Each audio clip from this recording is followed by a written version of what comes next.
Hi, my name's Steve and welcome to the Seaside Allotment channel, and today I'm going to talk about the potatoes. Last year we had a right old time with the potatoes because of the drought, so I decided this year I'll grow everything in containers, and it's been an interesting experience. So I think the thing that went really well for us was that we started potatoes in January, and we started them in a cool bedroom. And as soon as they broke surface, then we popped them down into the polytunnel, and obviously we kept them under a bit of fleece there, and they did fantastic. And we had potatoes in April, at the beginning of April actually, and all the other potatoes, first earlies, second earlies, etc., apart from the ones in the polytunnel, we grew outside, and I planted some of them a bit too early, and I did that kind of intentionally because some of them I wanted to be out of the ground now so I can plant my Christmas potatoes, so out of the pots now so I can plant my Christmas potatoes in the same containers. Some of them I planted at optimum times, but kind of regardless of what I did, a lot of them came early, and I think they just got confused by the unbelievably confusing weather that we've had this year. Like blazing hot, then really cold, then blazing hot, then really cold, and just, they just didn't know what was happening. So a lot of the things that we were expecting to harvest in late August and early September, we've had to harvest now. Now, as it happens, it's not that big a deal because it means I've cleared even more pots, which means I've been able to plant even more Christmas potatoes. Why I call them Christmas potatoes, I don't know really. Potatoes that will get harvested in winter, and so that's all to the good. So anyway, I hardly ever do a potato reveal.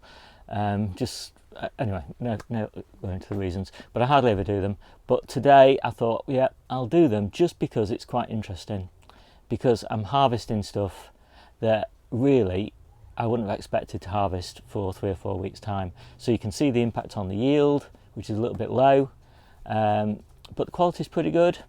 And overall, I'm pretty happy. We've got plenty. We're not going to go hungry because we always grow a surplus.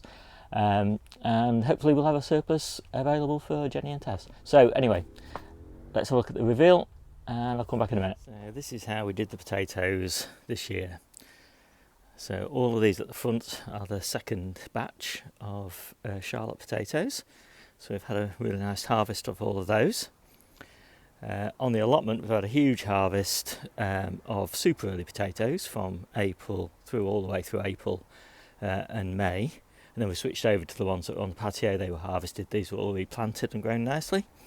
Each time I harvest, I put some more potatoes in. So there's more Charlottes in there. More Charlottes in there, and these are the last dregs of the first plantings of I'm not sure what these are. Oh, King Edward's for some reason, I don't really know why. And then down here we've got what in theory are the main crop potatoes, but we have definitely had some problems. So we found that the Carolus, which I've just harvested one of the tubs of, and that one was harvested a couple of weeks ago. They're a main crop potato that should be harvested in the middle of August through to September, but they all completely died back, totally confused by the weather, probably 3 or 4 weeks early. And these, which are the Picasso, I've only got a couple of these, three of them. Again, they are all dying back now. And although there's a tiny bit of green on these, I am actually going to harvest these because I need the tubs to plant more Christmas potatoes, Charlottes I'm planting, in those 3 tubs. So that's the size of the tub. I can't remember, is it 35 litres, I should think. And that's the harvest of the Carolus. So I'll clean those up and show you those later. Which is not too bad, but you can only just imagine if those are kept going for another 3 or 4 weeks, they'd be so much better. So right now I'm just reconditioning the compost and getting ready to plant some Charlottes. So there's my seed potatoes.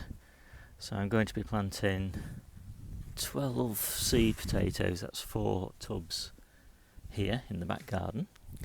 And then I'm going to be planting these, I think that's 9 tubs of 2 on the allotment. And I'm going to try and keep these growing, so I'll plant them a bit later, middle of August, try and keep these going a bit later in the year, because I really want these to last me until March time, so new potatoes in March. Obviously the tops will have died back by then, but they'll just be stored in a frost-free place in the compost. And so I'm hoping to have true new potatoes sowed in 2020, or maybe just in December, late December, something like that, available in March. Had them in April this year, trying to get it into March next year, and then that means we'll have had continuity of new potatoes all year round.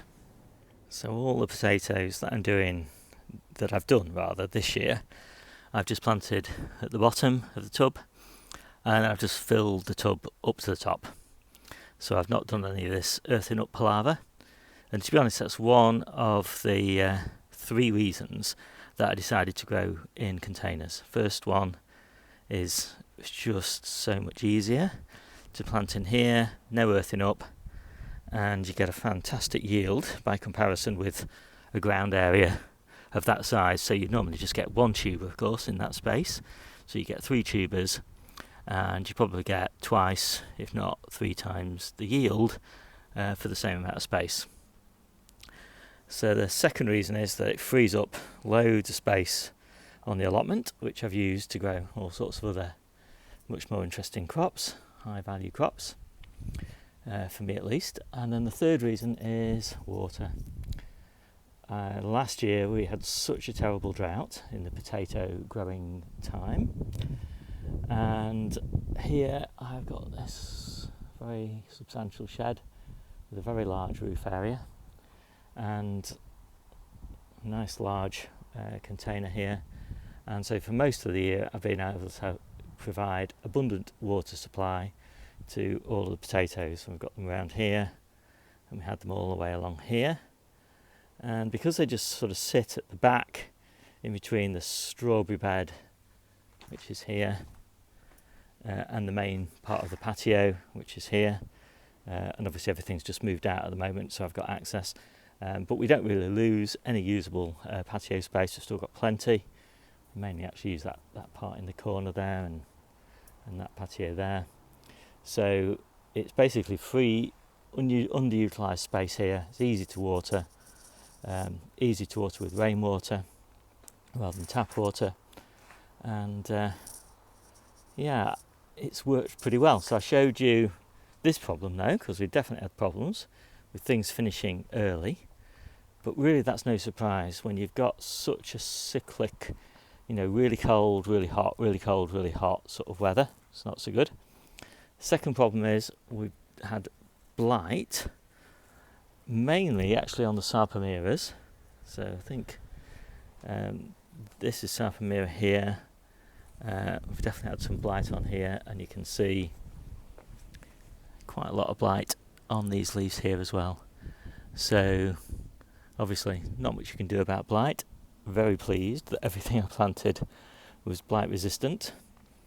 Obviously the Sarpomera, the leaves get it, but it, as far as I know, and we've never experienced it actually getting to the tubers. So whilst it pays to pick these leaves off occasionally, probably the plants are still healthy and the tubers are still completely free of any blight. But yes, I've had blight on this plant as well, and this is the sickliest looking, so I'm probably going to harvest this one as well. So I'm going to carry on harvesting. I'll show you what I get when I finish. One thing I notice when I'm growing in pots is the water tends to, the compost tends to contract and leave a gap between the compost and the side of the pot, and so the water tends to run down the gap. And so the root zone doesn't tend to be as damp as you'd hope, because the top surface gets a bit wet and then it all runs down the side. So what I do now is I push the compost down deep, and then I swirl it around, and then I push it down deep around the edge, and basically you get the idea. I repeat, which means it doesn't shrink away from the sides. And then when I finish, and I've got a bit more compost in the wheelbarrow to put in, I'll make sure there's a slight depression like this so that the water soaks down the centre of the container. I find that's a good tip. Well, whether it's a good tip or not remains to be seen, because I haven't actually harvested any potatoes from containers where I've done that, but it sounds logical. Right, so I thought I'd weigh them.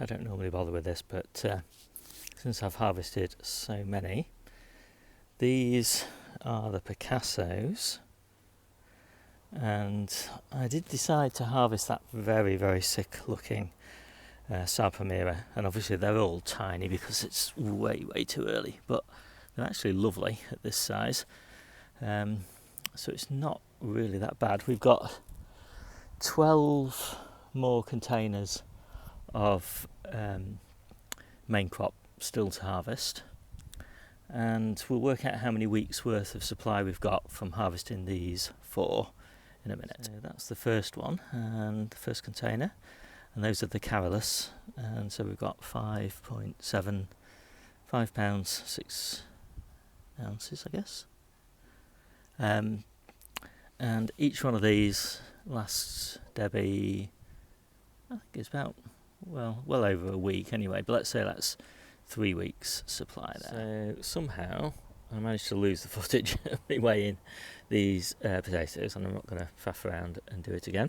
So let's just quickly go through them. So these are these tiny Sarpamiras. There was about 6 pounds of those from a 35 litre container. The Carolus, there was about 6.5 pound of those. The Picasso, there was between 7 pounds and 8.5 pounds from those containers.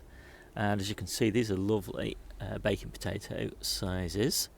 I mean, I guess some people probably like them slightly bigger, but Debbie, who's the primary customer of these potatoes, that's her perfect size, I think. I don't like potatoes, I just love growing them. So here, roughly, I think we've got about 4 months supply out of 5 containers. We've got 12 more containers of main crop still in the ground. Obviously we'll get much bigger yields hopefully from those. And then we've got, let's just have a quick count up here. 1, 2, 3, 4, 5, 6, 7, 8. 8 more containers of second earlies, which were planted late. So those are Charlotte's and King Edward's. So there's another few months there.